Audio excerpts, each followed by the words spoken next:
Alright, so I drew out a pattern based on a picture my friend Dawn Divine showed on Facebook. There's her email address, davina.us, www.davina.us, Studio Davina. And I actually called it size medium. It fits me well. It won't fit my little nephew. And my actual goal was to put them over a fabric mask, put over one of my P95 masks, just so people didn't look at me funny at the grocery store. So in her directions, you would cut 2 lefts, 2 rights, and then there is a 1/4 inch seam allowance included in this. And she does the elastic 4.5 to 5 inches times 2 of them, so that you can insert them right about here and put them over your ears. Now, using that pattern there, I made this one, and there's an inner fabric and an outer fabric, and instead of using elastics, I used an old shoelace that I don't know why I had setting it around it, but I used an old shoelace. I originally thought, and this is why there's this faux pas, and the first one is always mine because I get to work out my bugs on them, but you can see here that I had to do some goofy sewing. My idea was to leave this bottom open and to slip that P95 mask up inside there, boop, in between the 2 pieces of fabric. And then it would hide, and I could pinch this part over my nose, and yeah, people at the grocery store wouldn't freak out as bad. But that didn't work so well. Not only that, after I did the 1/4 inch seam allowance and all that, it really didn't cover the mask. So I came back and I increased the size by about 1 inch and made this really cool one for my husband, which perfectly covers the mask when he's wearing it. So at the grocery store, nobody could see it. And the mask is literally just hidden inside. And he has all that extra support. The mask is just protecting you guys from him if he coughs, though my husband coughs a lot because he has allergies and asthma, and this is why I'm so diligent about being careful and cleaning myself off when I do grocery store shopping, because I want to keep him safe. So I have the luxury of having these masks, or a few of these, and the fabric is mainly just to protect this mask while I wear it. If I go out once a week, I could just take this all off, leave it out in the garage to just chill for a few days, and then hopefully any virus that's got on it will die off. That's my goal. If you're concerned about that and you want to add another layer, here I have Pellon. It's light to medium weight fusible interfacing, and I'm about to cut some more. So this here is what they call pattern interfacing. I love this stuff. So basically I took the picture she shared on Facebook. I used this grid to kind of basically make exactly what she did. I just drew it out using a ruler and my hand. You could see my sloppy line, but I have this lovely rotary cutter and it helps cut it really nicely. So I used this to cut out a lot of fabric last night. And I cheat. So this is going to be the front of my mask. This is going to be the inside of my mask. Yeah, these are all what I would call my medium-sized masks. These are what I would call my larger-sized masks that will fully cover the N95 and fit my husband better because he has a lovely schnoz and a little bit more rounder face than I have. You'll see that some of these are going to be front side Star Wars, back side red. We have one here that's like a floral with gold. backside red or backside bluish. Yeah, these bigger Star Wars ones, I just did both sides Star Wars because I wanted to keep them more boy friendly. I mean, gentlemen could wear these, but they might want just like all Star Wars, like this one is going to be both sides Star Wars for my nephew, whom I might have to cut it down for a little bit more. He's a little guy, but he has a compromised immune system, and I want him to be safe. So I'm using this pattern I made, just for example. I cut the interfacing, the ironing side right now on all these 4 pieces are facing up. So the side that I would fuse to my fabric is facing up. And I just kind of went, okay, I'm going to need about that tall. So I cut myself 4 strips. I believe I was literally counting from here to the 5.5. So I guess that's 1, 2, 3, 4, 5, 6.5 inches tall. You know, I made this one here and worked out my boo-boos, and this is what I'm going to stick with. So I'm going to lay my pattern on top, and then I'm going to cut around it. So I'm going to do that since I'm holding this. I'm going to cut it out using my trusty rotary cutter, and then I'll come back, all right? Because I can't hold and video at the same time and cut. So I'll be back. I like to live on the wild side. Most people would pin their pattern and then cut, which I recommend if you're kind of new to this, or if you're using regular scissors, because your pattern will move on you a lot. But I'm just a wackadoodle, and I just hold it down really well with my hand and try my bestest not to cut my fingers off. And yeah, I'm going to cut here, just as close as I can get to my pattern. All right, a little video of me doing it, just so that you see what I'm doing. Hopefully my hand don't ruin your view. There's my pattern. Turn that a little bit so you can see. So I lined up that edge, and then I'm going like this. Ooh, very carefully.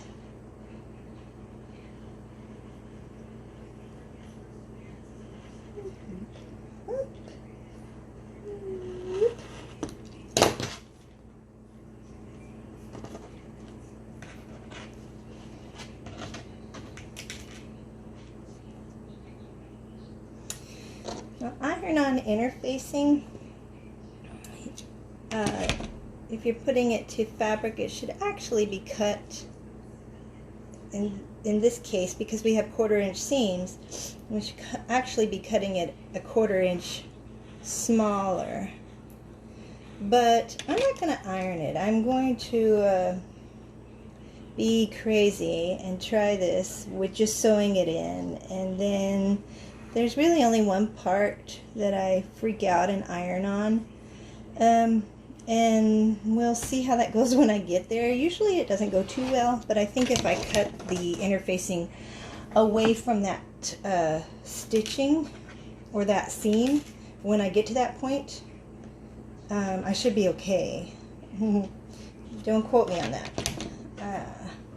I'm not a professional. I learn as I go, and I've learned some hard lessons, especially with interfacing.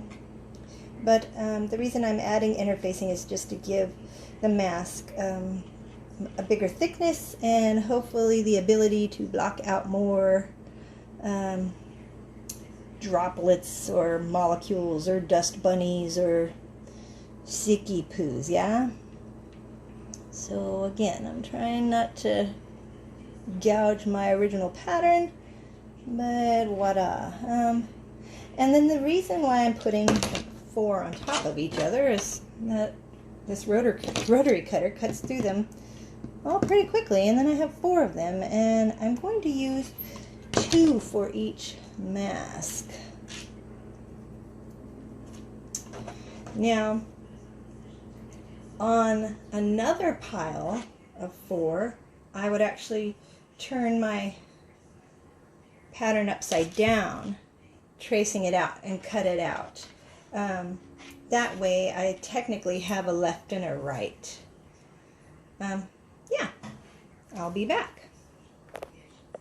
Alright, so I got 24 because I have 24 masks over here ready to be made. I've got 24 of one side.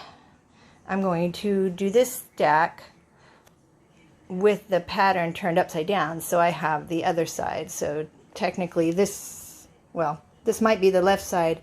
These ones here I'm going to cut out are going to be the right side of the mask. But I just wanted to take a moment to point this crap out. This was a brand new bolt of a light medium weight Pellon. Way to go, Joanne. Way to go. I'm just saying. Quality assurance. The QA guys were off on their game that day. What the hizzy? So yeah, I don't know if this helps you or not. This is me cutting the other side, because you have a right and a left side. I cut a stack for one side. Now I'm trying to cut the stack for the other side. And to do the first side, I did that with my pattern facing up. And then I cut them all out. And this time, because I want the other side, I'm doing it with my pattern facing down. Yeah? So I lined up this edge. And I cut. So I'm holding this nice and tight, hoping that it doesn't get too far away from me. And then I move along cautiously, trying not to chop up my original pattern. This is a lot of fabric, i.e. in this case Pellon, interfacing to cut through at once. So it tries to bunch up on you if you don't hold it nice and tight. And this is another reason why you should just pin your patterns to your fabric or interfacing or whatever you're using. That way it doesn't move too much. And if you don't believe me, try cutting through silky fabric without pinning it. I mean, you can do it, but you'll find out it's not the best way to do.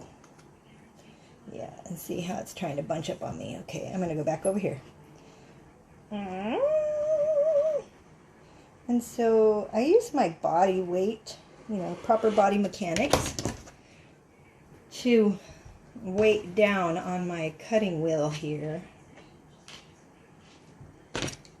Body mechanics. So instead of using the force of my thumb, yes, I'm using that, but more so, I'm just kind of leaning into it. If I try to use all the force with my wrist and my thumb and my shoulder or elbow, eventually that'll hurt me, and I'm not as young as I used to be.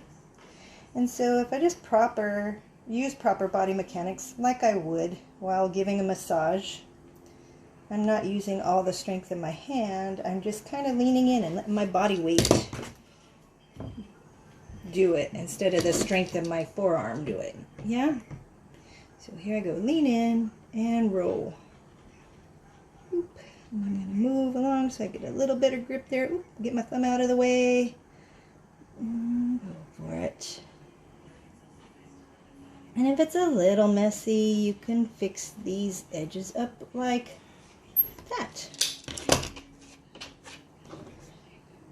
So you can see it's a little snaggly here. I don't know if you could see that, but I'm just going to eyeball it and see if I can clean it up a little bit. Voila. Because ideally, iron-on interfacing, you don't want to go all the way to the edge of your fabric if you're ironing it on. Sew-on is different, but these have like this sticky side here, well, not sticky, it's coated in a glue. And if you go to iron your fabric later on and you don't have this sticky side on your fabric properly, it will just glue and gunk up your iron. So let's see. So this is going to be, let's say this is the front piece of my fabric. These larger size ones should work better. So my sticky or shiny side is going to go here. And you see how it doesn't go all the way to the edge of the fabric? That's exactly what you want. So from my other pile, boom. Now I would take this over to the ironing board, follow the directions that I found on my Pellon packaging, and just ironing that on. And what they say is to iron it on without using stain. Let's see. I'll read it to you. Trim and steam. They tell you to pin the sucker and blah blah blah. But to fuse it, cover with a damp cloth, set iron on wool steam setting, press firmly for a full 10 to 12 seconds, repeat, lifting and slightly overlapping iron until all interfacing is fused. Oh, I lied. Steam press on right side of fabric. Let the fabric cool and then check the bond. Use steam iron with metal sole plate. Handheld steamers will not permanently bond the interfacing. Tip, use your damp press cloth as a temperature and timing guide. After 10 to 15 seconds, press cloth should be dry. If not, raise the iron temperature or hold the iron in place a few seconds longer. So the right side of the Pellon is the side without the shine, or without the glue stuffy stuff. So I'm going to go turn my iron on and I'll meet you over there in a minute. So for these larger patterns or these larger pieces of fabric, I had just eyeballed it, and when I cut them out, again, 4 pieces thick, 4 pieces thick here too, 1, 2, 3, 4, I promise there's 4 in there. I just eyeballed it and just kind of held my cutter a little bit further out when I cut it, because I wanted it to be approximately a 1/2 inch bigger on each side. So I just eyeballed it, which is why when I cut my interfacing using this pattern, it's kind of a perfect fit. Yeah. On these ones, I'll do one without ironing it, ironing the interfacing into it. But we'll see how that goes on that first one. So basically for each grouping of 4, because you need 2 right here, cut. You're basically cutting 4. You're cutting 2 lefts, and then turning it over and cutting 2 rights.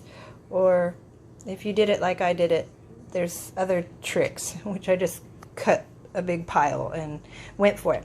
So basically you're grabbing your first left and right, which is basically a pair that matches each other. The other 2 are going to match each other as well, but they're going to be the inside fabric, or the fabric like this one. It's going to be this inside fabric, and then one is going to be the outside fabric. It doesn't matter which one you grab, inside or outside. So I'm going to go over here, I'm going to grab 1 left and 1 right, and I'm just taking you over to the ironing board to show you. I'm taking 1 layer of my mask. I'm placing it down on my ironing board, left and right. Let me show you my iron too. See this spot? I dare not touch. That's what happens to your iron when you put it down on interfacing on top of the sticky side. The sticky side will be a little bit shiny. You could maybe see the shine there. The other side won't have any of that shine. Shiny side down, like that. Shiny side down.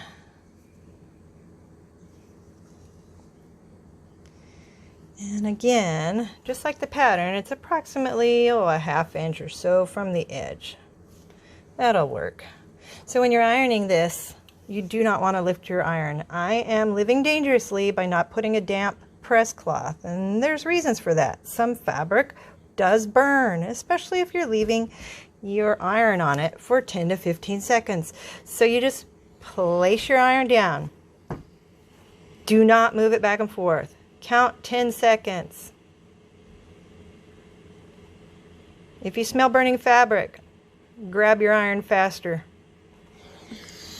Move to the next spot. Overlapping edges. Basically overlapping where you just came up from. I'm counting 10 seconds. I think that's about 10 seconds. I'm going to move it. I'm counting 10 seconds. And that's probably pretty close. I'm going to go ahead and go over to this other piece. 10 seconds.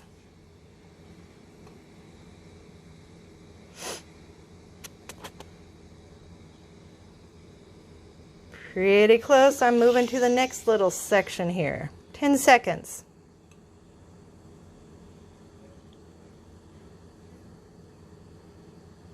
I think that's about 10 seconds. And this last part.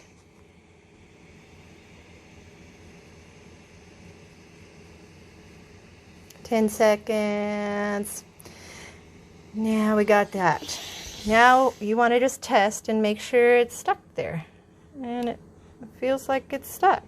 If you were to move your iron around, I learned this the hard way when I first used Palon for my first time in my entire life. And when I moved it around, or the iron around, it kind of grabbed the Palon and tried to move it with it.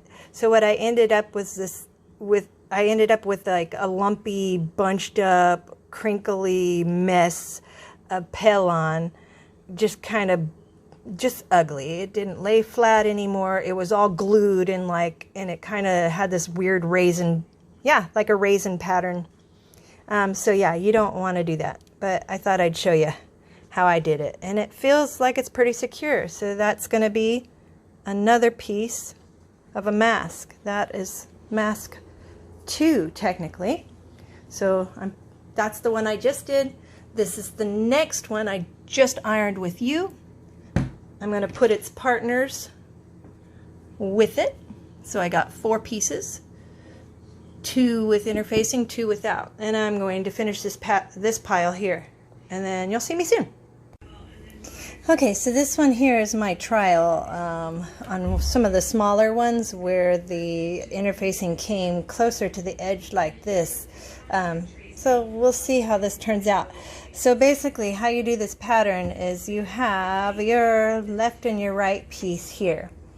In order to show you how that is and how you know it, if you went through the process of cutting out 1,000,000 like I did, left and the right, they would, when flipped on top of each other, let's say in this case wrong sides together, they would be exactly the same shape. Like this here. Yeah? Now if they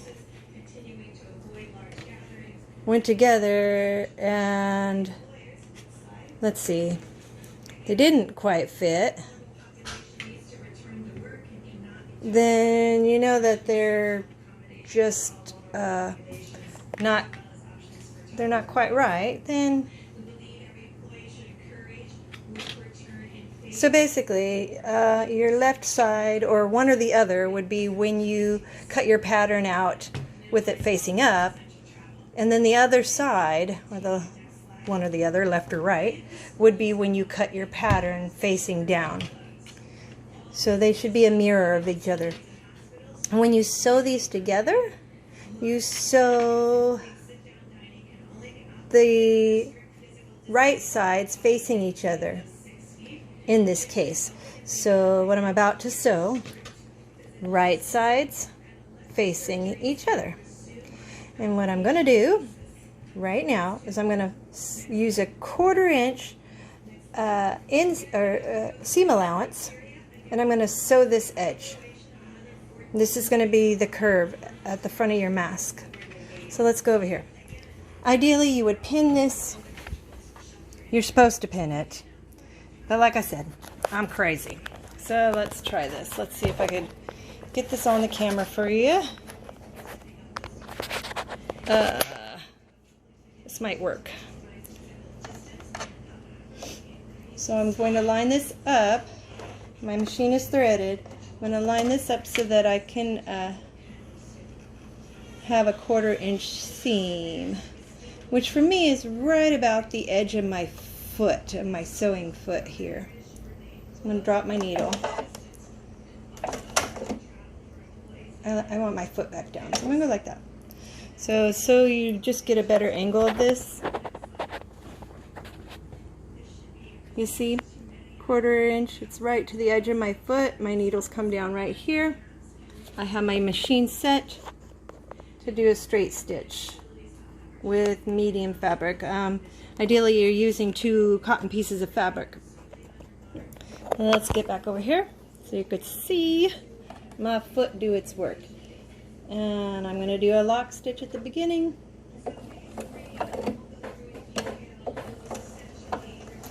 I'm going to grab hold of these threads, and as it starts to walk, I'm going to kind of let it walk its way in, but I'm going to hold these back threads kind of taut.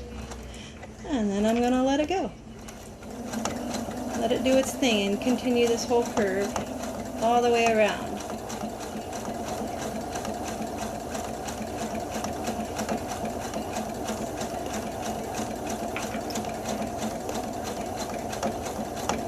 And when I get to the end, again, I'm going to do a lock stitch, which for a regular sewing machine would be a front stitch and then a backward stitch or 2 and then come frontwards again. Oops, hold on, I didn't push my button. Then it should come forward. On my machine, I hit this button and it just locks. It does a little knot in the stitch like that. So basically I just put 2 knots in there, and that's to prevent your thread from coming undone. Pull that out, cut it off. I'm going to pull that back in. And I'm going to do the same thing to the other one. So again, I'm going to line this up under my machine.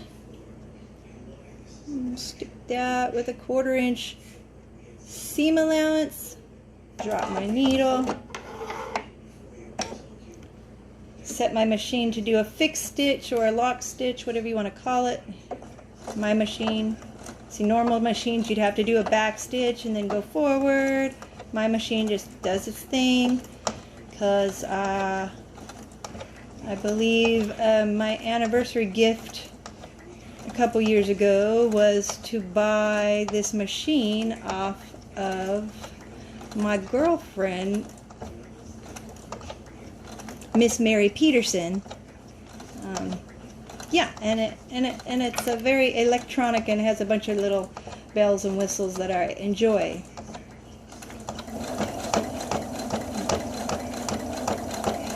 One of which is not having to remember necessarily to back stitch to do my little lock stitch, but I do have to remember to push the button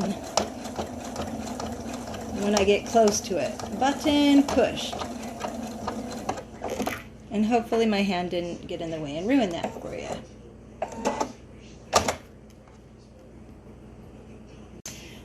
So after pulling that off of there, I want to cut some notches. I can't tell if you can see what I'm doing. Hopefully you can. And I want to make sure I don't cut my thread. I don't know if you could see it, but you see where my thread is right there? When I cut my notches, I don't want to cut through that thread. So right around in the curve here, I'll cut a little triangle from the edge of the fabric right up really close to that thread. But again, don't cut through your thread. And I cut little triangle shape. Boop. Just cut a little triangle out of that. This is so when we iron our seams open, it'll just lie flatter. So you'll see I have a little triangle cut out of that. And I'll put maybe 2 or 3 in there. And usually just in a curved area. Sometimes it's a little triangle, and sometimes it's just cutting a slit in the fabric. But in this case, I'm going to cut little triangles.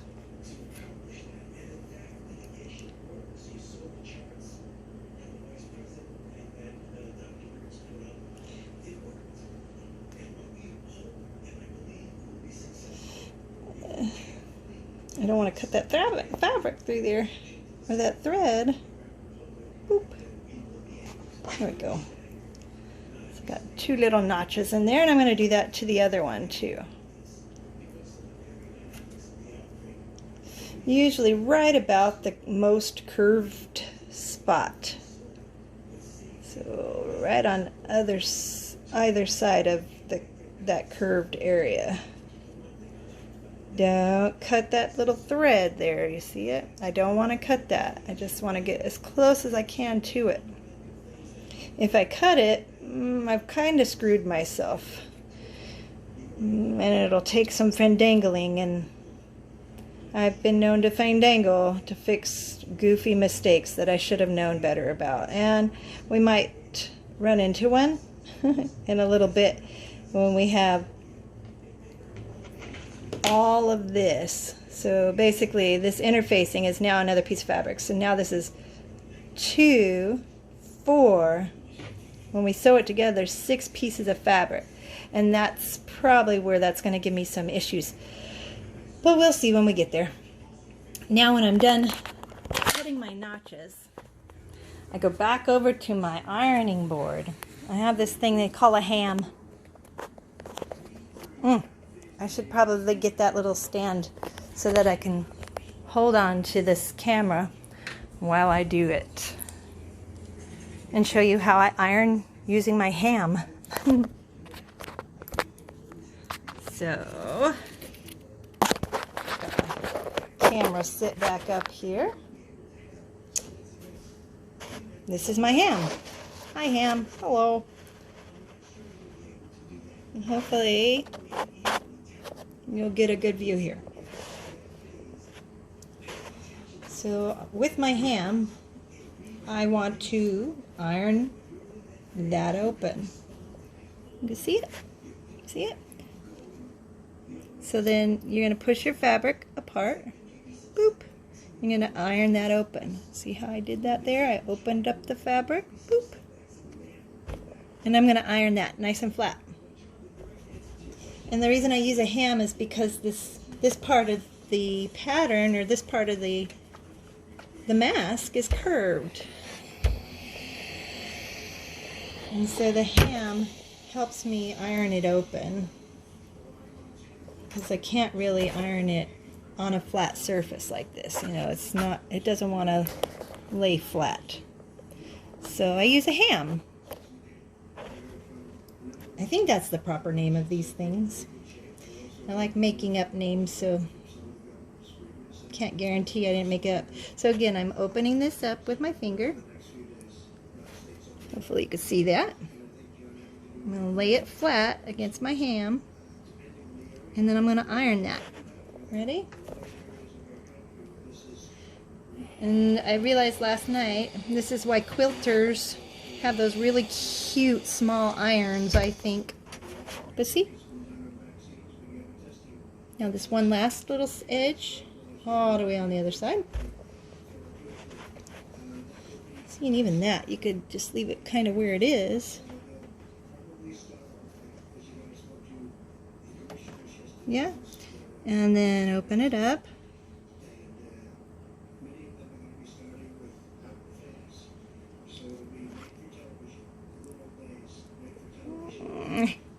Open it up, and now I'm going to iron that flat. Yeah? Let's see. Let's see how well I did.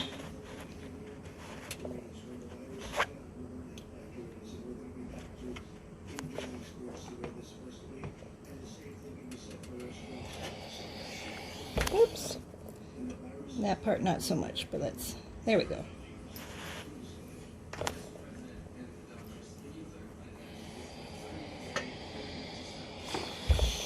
Give myself a better edge here.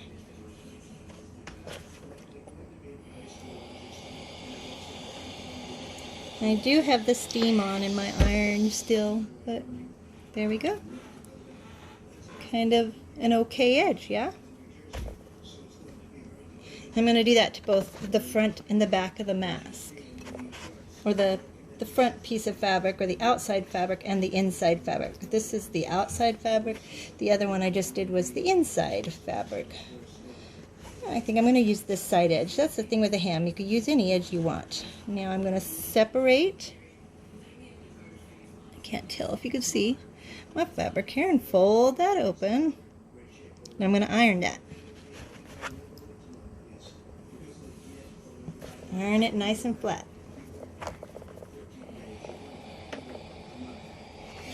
Yeah. Boom. And keep going.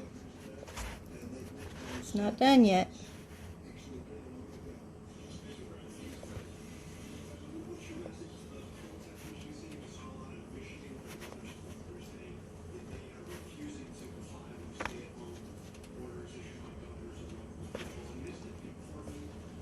And be careful, don't burn yourself. Irons is hot. Yeah. And the last piece here.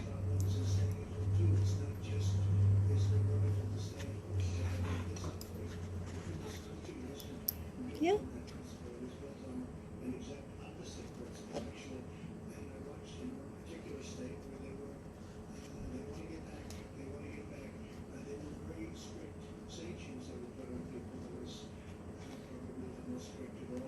I'll start this edge here because it seems to be easier to open than the other side, so I'll go like this. Be really careful. Ow, don't steam myself. And it's just finding a nice little curve in that ham to use to back it up while you iron it. Yeah.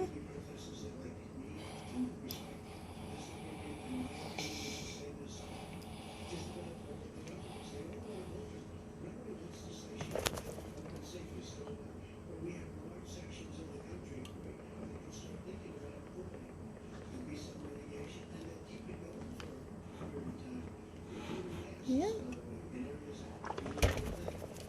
Voila. Now, the next part, I'm going to pop that out. So you could even see already it's taken shape. Oh, right sides together. So there's an edge here. It's a little bit, this edge. It's a little bit straighter. There is a curve, but it's a little bit straighter than this edge. See how this edge has a little bit more of a peak right here? So this other one that's just a tad straighter, that's the bottom of my mask, the part that goes under my chin. So I'm going to line up the bottom part. And again, here, this one's a little bit straighter. This side has a little bit more of a peak. The straighter edge is the bottom half. Right sides together. Check again, this is my bottom half. I'm going to put one inside the other. Right sides facing each other, right? Yeah? Right sides facing each other. One inside the other.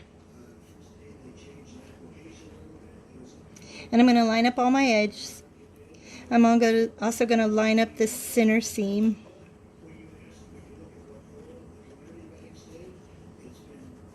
Yeah. And then what I'm going to do here, when I go back to my sewing machine, I'm going to start sewing from this edge. I'm going to start, it doesn't matter whether I start at the top or the bottom. If you were a good little sewer, you'd pin this all together, pinning it, matching all your edges all the way around. You really would. I definitely recommend it if you're new to sewing. pin, pin, pin. That way your fabric don't move. But I'm going to be crazy and I'm going to sew this. So let's walk back over the sewing machine and I'll show you how I do that. Make sure I got that out of the way. Yeah, I have 2 kitchen tables. It's a sewing factory over here. Thank goodness my hubby allows me to be crazy like this. All right, so again, a 1/4 inch seam. Doesn't matter if I start at the top or the bottom, but I want to leave this side open just so I could turn it in a little bit. And I also will leave approximately a 1/4 inch unsewn right at this edge. So this edge is the one I'm going to leave open. I'm going to start sewing about here. I'm not going to start right at the edge. I'm going to start sewing here, and you'll see why in a little bit, in just a little bit. Make sure I'm lined up there. So far so good. All right. So I'm going in. I'm going to start about a 1/4 inch in. I'm going to drop my foot. I usually start with my foot so that I can make sure I'm lined up. Yeah. Drop my needle. And now I'm going to go around the edge of the whole thing, stopping a 1/4 inch short when I get over here back to the other end. So watch, or follow along, or whatever you're doing. Here goes. Lock stitch first. 1, 2, 3. And then my machine should start going, and I'm just going to help guide it through. I'm not going to pull it or do anything mean to it. Oops, I should have held on here. That gives me a better start. I was lucky. So again, around the edge, I'm just going to go all the way around the whole thing.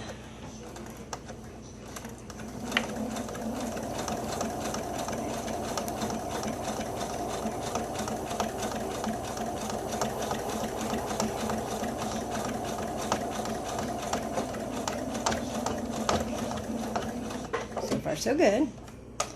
I stopped just so I could rearrange my fabric a little bit and keep going.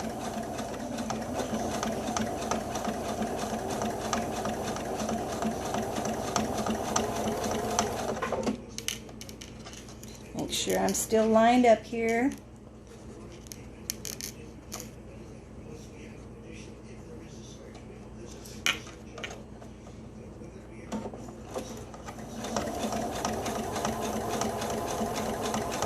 And when I get to the edge here, I'm going to stop about a 1/4 inch in. And let's say right about there. I'm going to leave my needle down, lift my foot. I'm going to turn it so I can get around this corner. And head off in the other direction, closing off this one side.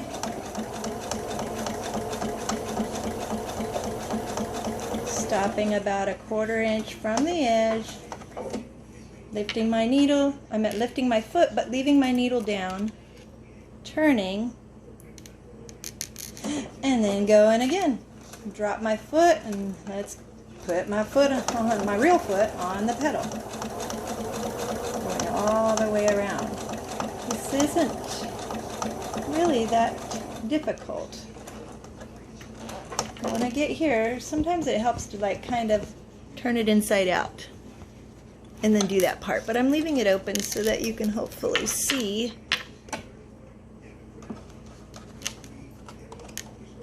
Maybe I'll bring this camera up here for a second and try to do this without 2 hands, just so you can see what's going on here, yeah?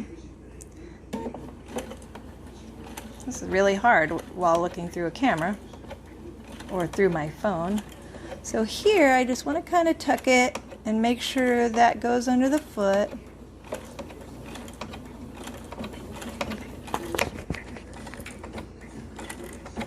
And keeping in mind right there I'm going over 6 pieces of fabric. In fact, going over more than that because there's folds. So technically there's 2, 4, oh no, there is 6 pieces of fabric.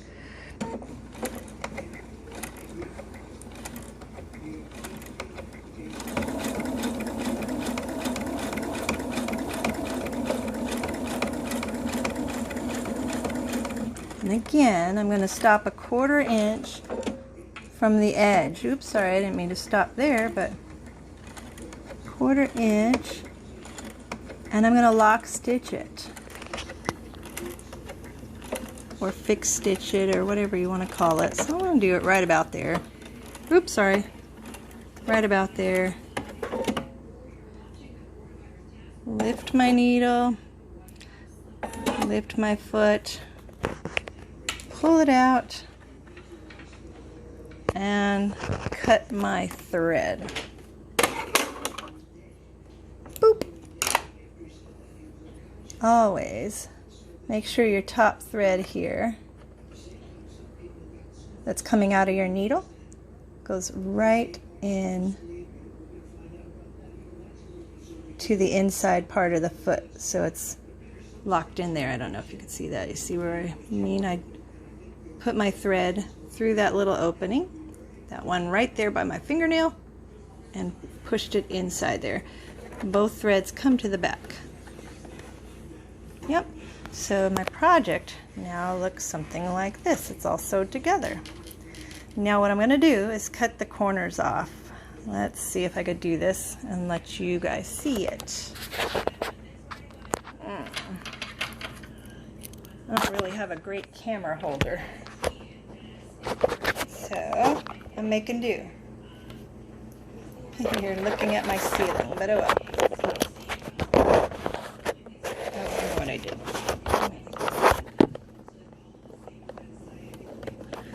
Sorry, you guys. Alright. So I'm going to cut my corners off. Hopefully you can see this. I'm going to cut my corners off right here. Don't cut that thread, but cut that corner off. Boop. Yeah? Again, my thread, I don't know if you can see it, comes right up here and then turns, it goes right here. So I'm just going to cut a straight line, a little right across there. That way when I turn this inside out, it'll be pretty. So again, boop, boop, boop. And do that on all 4 corners. Even though I didn't close this off, do that on all 4 corners. Now this corner, I didn't go quite a 1/4 inch from the edge, so I'm going to eyeball it. And I mean, I could have gone a few more stitches, yeah? But that's okay. And here again, I'm going to cut this corner off too. Well, here's where it starts looking like a mask too. Okay, now this edge where I left it open, I'm going to fold this over here a 1/4 inch, and I'm going to fold the other side a 1/4 inch. I'm going to take it right back to my ironing board real quick. I'm going to iron that flat so that those stay down like that, okay? I'm going to stop it here and then I'll be right back. All right, so I ironed those down flat like that. Yeah, boop, boop. And then luckily for me, my hands are kind of scrawny, and I lied. Last night I could stick my hand into these. Oh, that's because I was making one of the larger ones last night. So this is left open so that you could turn it inside out. So you're just gonna fight with it and turn it inside out.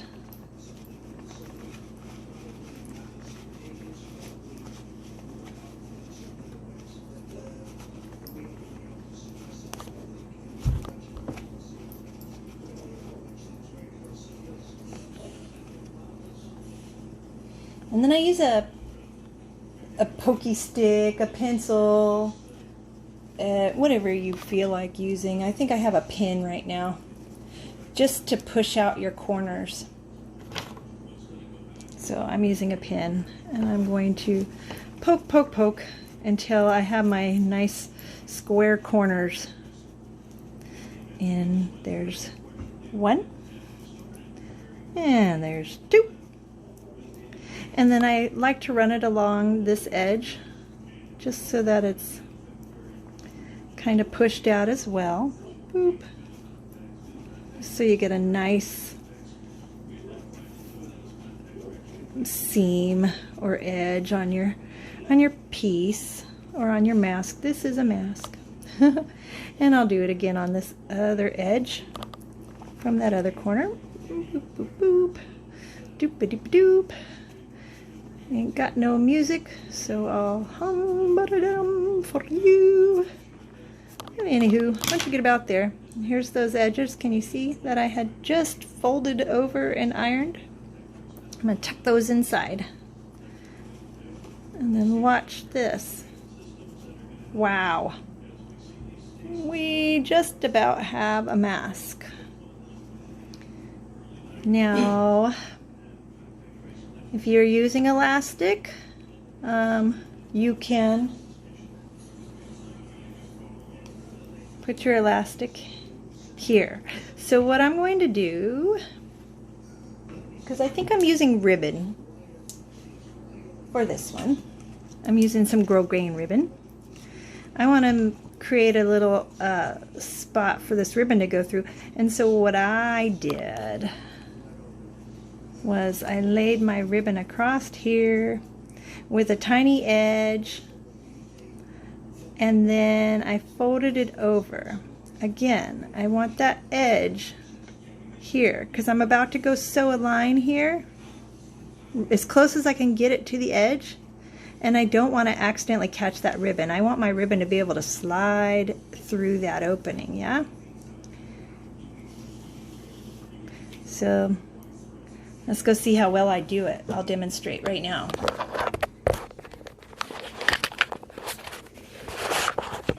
Oops, if I could get my camera up for you. There we go.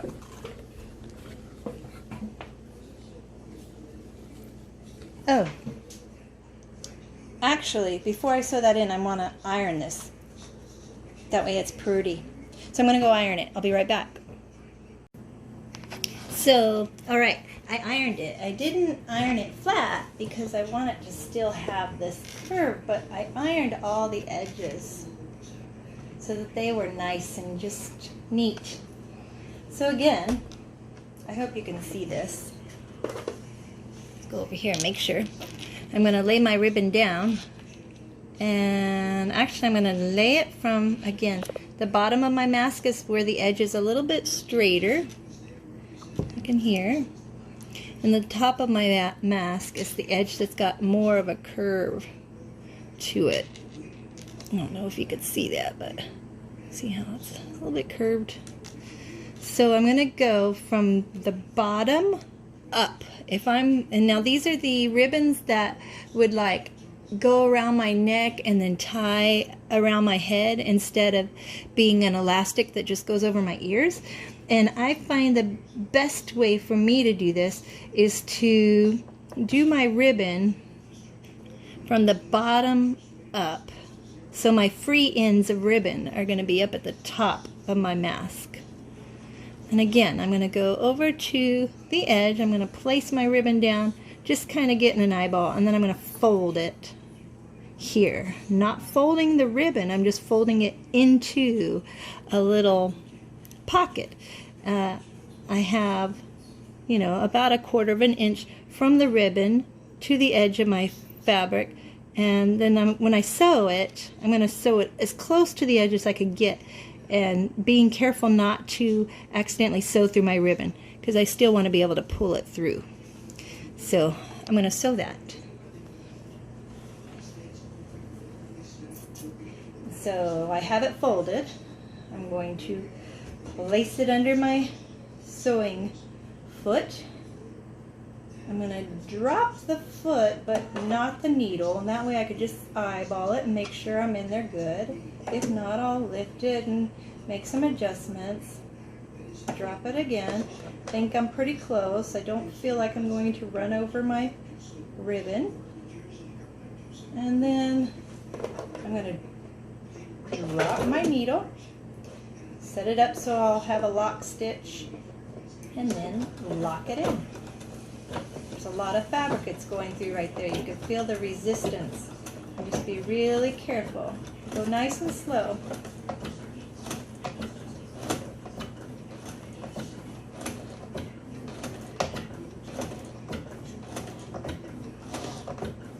That That way I can make sure I'm not running over my ribbon, yeah?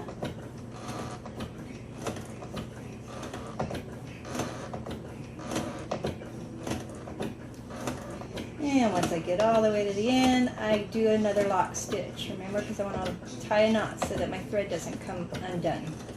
So fixed stitch right about there. That should be done. My needle, lift my foot, pull it away. I like to give my thread tails a little tug. Nip them off close here.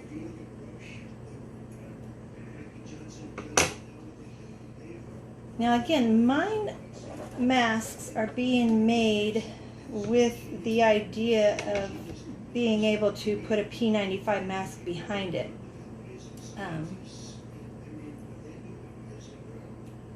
If I needed to, or if I wanted to, if I desired to, put the little wire in here so I could mush it down onto my nose. I don't know if you just saw that, but then before I did this strap part, I would insert a wire. Some people are using what are those things called? Pipe cleaners. Some people are using beading wire. And so I guess I should have demonstrated beforehand. What you would do is, before you closed this and closed it, while you still could get inside the mask, you would insert a piece of wire right on this top edge, hold it as close to that top edge inside as you could, and then you would sew right across. So you would sew a line of thread right about maybe this far in, about a ½ inch, quarter-inch in, making it so that that wire was in between the edge and your stitch. And you would just basically stitch the ends of it closed too. Boop. So you would be enclosing a wire in there before you closed this full edge and sewed your straps in.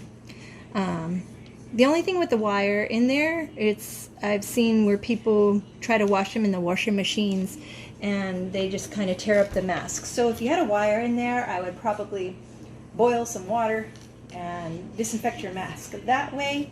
Or like I'm going to do, put my mask out in the garage for a few days and just let it simmer. So again, I'm going from the edge, and again, this is my end at the top, and it's going to be a continuous through the bottom, and it's going to come, I'm going to end up cutting this edge up here, but for now I've just got the whole thing in there, and I'm going to fold this over.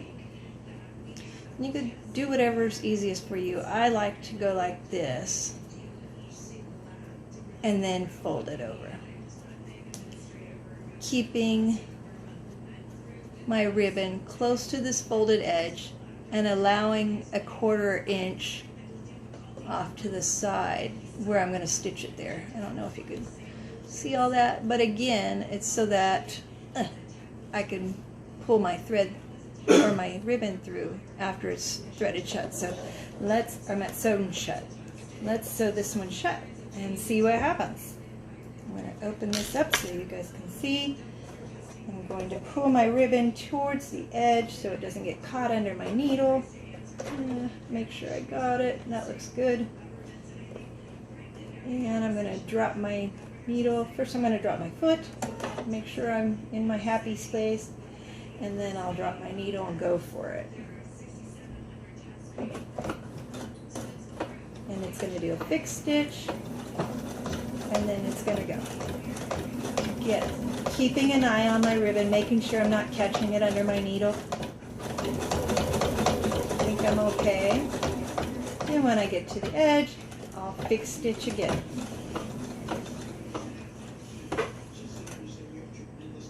And then I'll lift my foot and pull that out. Give it a tug.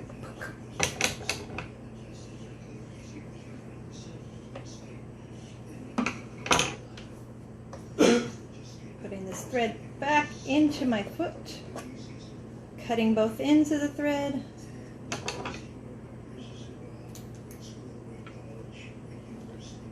Now here's a mask. Oh, well, now here's a mask.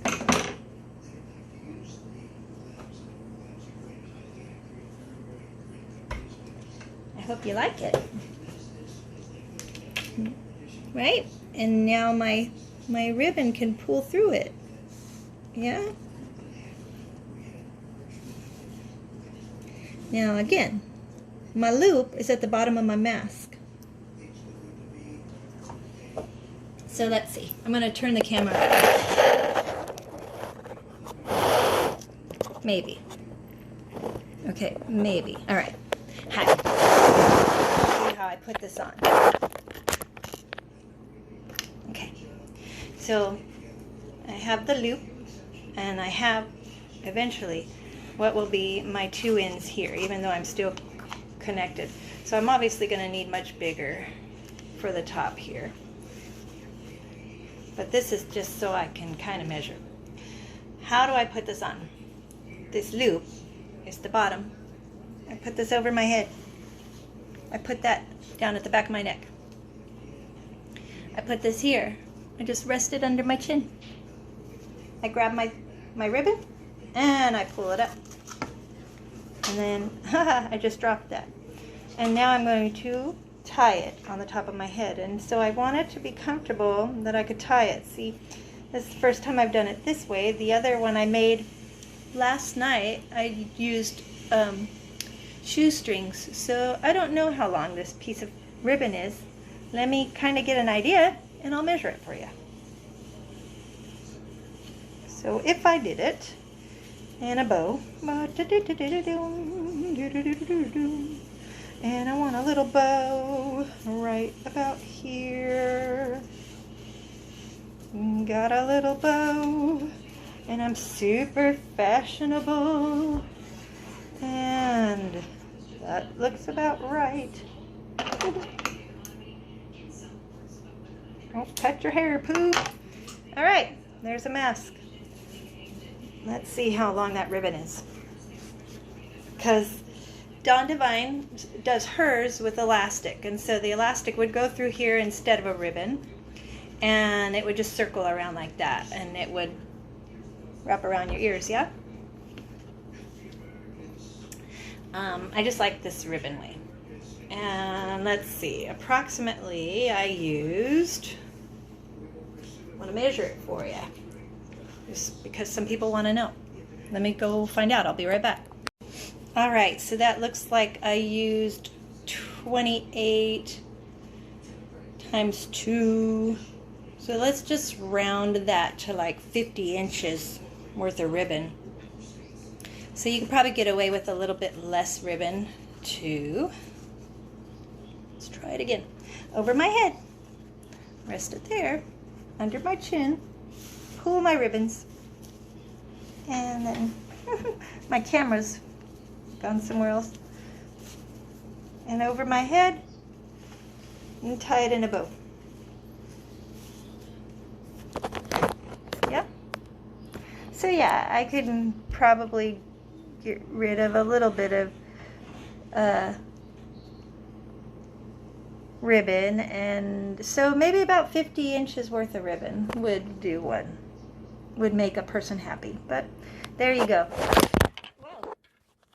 Sorry, didn't mean to drop you. Anyways, that's what I'm doing.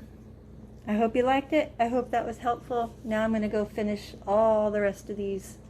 No, I'm not selling them. Sorry. I just did this so you guys can see how simple they are, really. They're not that hard. But somebody asked how to do them, so I thought I'd share. I'm making them for my family members right now. I don't want to be in production, but I wanted you to be able to make them yourselves if you couldn't follow along with what Dawn's pattern basically told you to do. Anyways, I'm going to sew those up. I hope you liked them. I hope it wasn't too hard. Stay safe, you guys. Oh, on a bonus note, I wanted to show you what else I've been sewing. These headscarves. I showed them to you this morning when I was reading my book. But so what's really cool is they're sari, sashes basically. And I've taken a few of them and I'd sewn them together. What's really neat about them is the whole other side of them takes on a little bit different look. Just because it's the opposite side. See? Here's this one. I love this one a lot. It kind of goes more brownish. Yeah, look at this one. This one's a wide one. I mean, it looks the same, but it looks a little bit different when you wear it on the opposite side. Yeah? There's one more. It looks like that. It takes on a little bit more grayer tone. So grays if I'm wearing grays or if I'm wearing blues. And then again, the fringy ends. The ends are just left so that they could be all fringy and swing around in my hair, because I like to whip my hair back and forth.